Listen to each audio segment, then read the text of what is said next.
Hi mate. Oh yeah, you doing all right? All yours.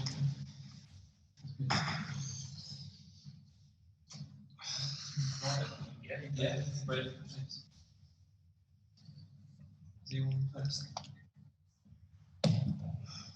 Okay, Nick, do you want to start us off?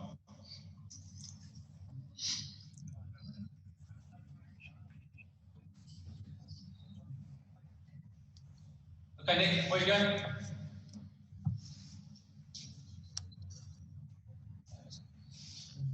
Was it me? Sorry. Nick Callow, haters? Yeah, sorry. Yeah, I was just, Frank, fantastic comeback. And obviously you're going to be very disappointed with being in that situation in the first place. We've heard on TV, you've blamed some of the players for those individual errors. What do you have to sort of do as manager to sort of question your own part in the role of that match, your own role in the game?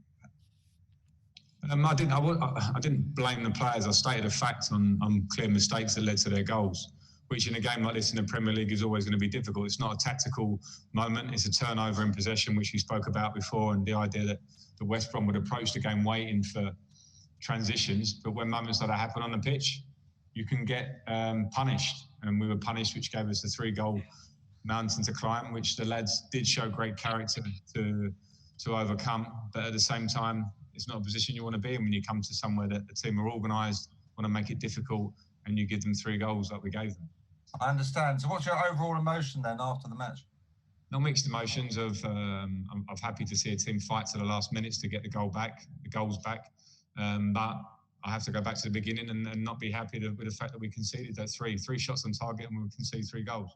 Dan King, please. Son. Hi, Frank. Inevitably, there's going to be focus on Thiago Silva on his debut. What did you make of that, and what will he learn from today? Listen, Thiago Silva is going to be fantastic for us. He's been incredible in his career, and absolutely, I will not look at him. I can talk about the mistakes; they're clear, and we have to be honest and open about that. But I will not put any blame on him. We're a team that have to react around that, and to be fair, the team did in the second half. But no, it's nothing on Thiago. I'm sure he'll stand up and say it was a mistake. Other than that, I think he was pretty faultless in the game, and that's his first Premier League game done and in the bank. So we'll get a lot more from him as well, especially as he gets fitter and as the whole squad gets fitter.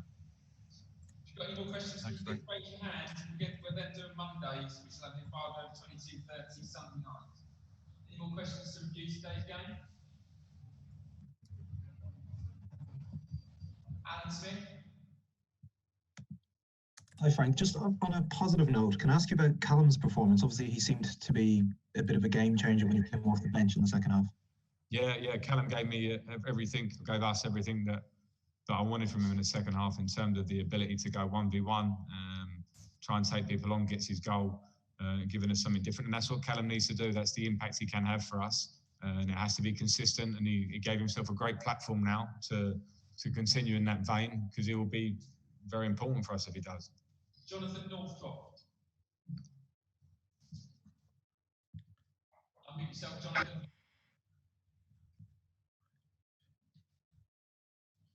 Jonathan, are you there? Any others from today's game?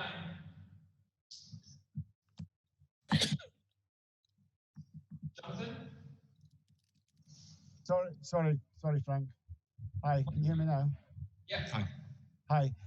Yeah, Frank, do you think the defensive mistakes were a product of a team that's still trying to settle down in terms of selection and blending the right players, and that they will be eradicated as part of that process? Well, I think it's hard to absolutely pinpoint that. They are what they are today.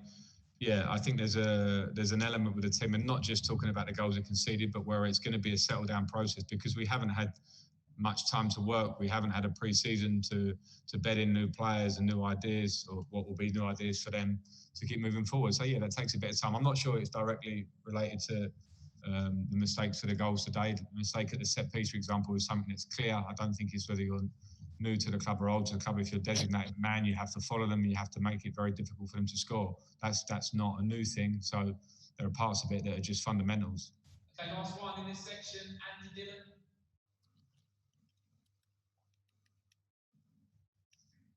Hi Frank, can you hear me? Gotcha, Andy. Hiya Frank.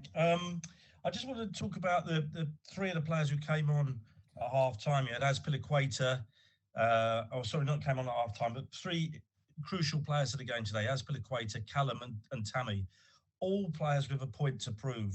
There was a lot of pressure put on Tammy. Everybody thought he wouldn't get a start.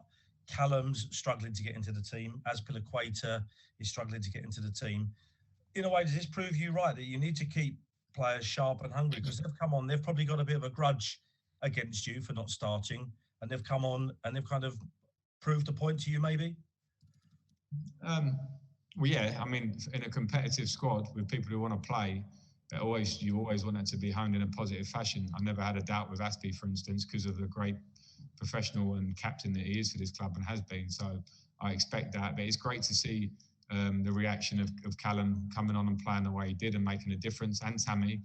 The younger players, particularly when players come into the club, have been asked it a lot already this season about how they will react, where will their place be in the squad.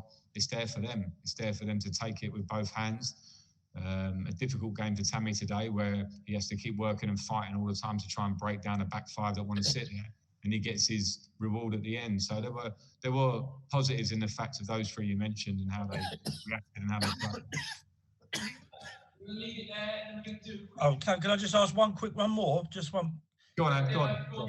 Yeah, it was just I caught you on the TV, Frank, talking about mistakes and whatever, and it took me back to the Sheffield United game. I know you came back to get a point from this one, but it still seems like you're giving the same speech about the mistakes and that sort of thing, and you've spent a lot of money and the pressure's up, but you still seem to be saying the same things to them. That you said you learnt a lot of things that day, but maybe your team still haven't got that message.